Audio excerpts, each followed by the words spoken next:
Everyone, James Breen again from Fiery. I want to bring you another video on a particular job setup that I ran into with a customer, and we had to find a workaround solution. So the scenario here with this customer is they want to run these postcards, and of course they want to use impose to gang them up, but it's a variable run. And so in this case, it's a variable PDF VT file that's already got the variable in the file. They bring the file into command workstation and they want to impose it.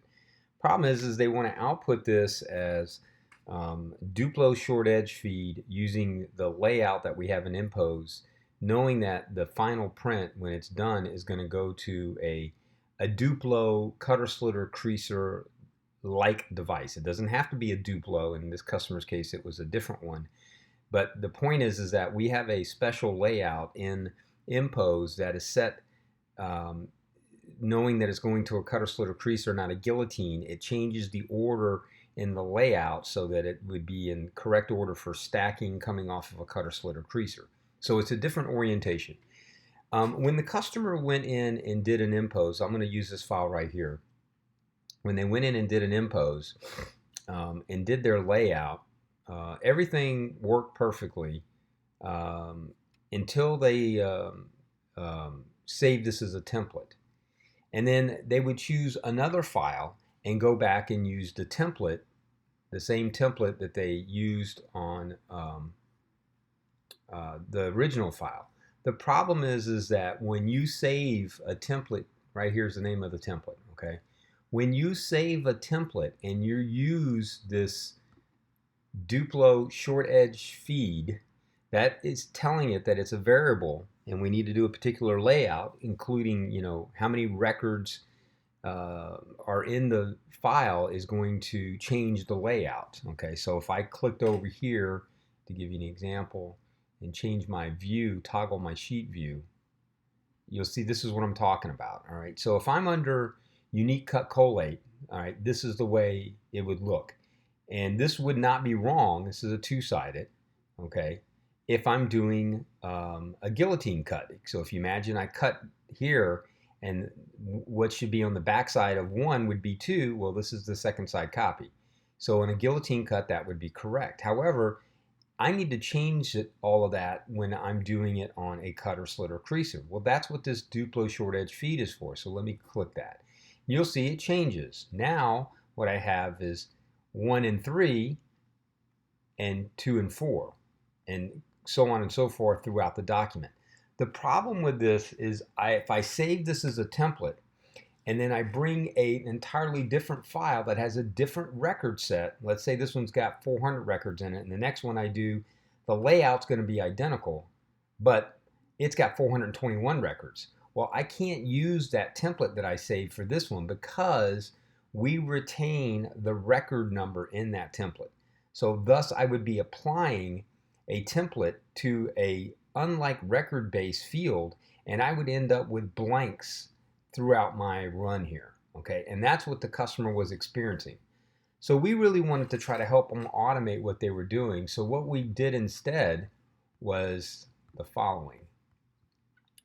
Let me get this off my screen. So I'm just going to close this. I'm going to say no. So what I did was we took this file, okay? We went in to impose.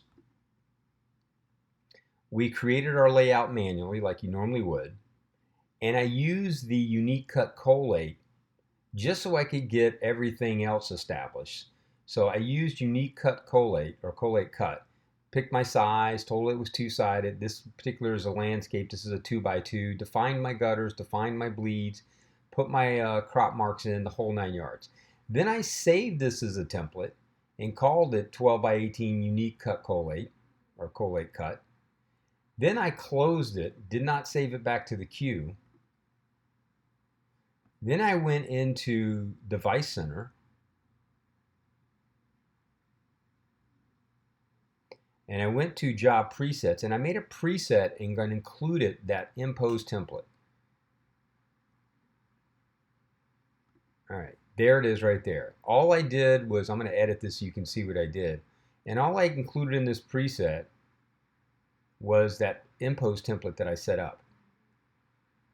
All right, so I went to impose, I selected that template, and then I saved that as a preset. All right, the reason for that is because now what the customer can do is to cut down on the steps and not have to go and impose and do the layout every time. Now what they can do is, as long as they're using that preset, you can see right down here under workflow, I have selected the preset that's got the template. Now what they can do is I can go to impose,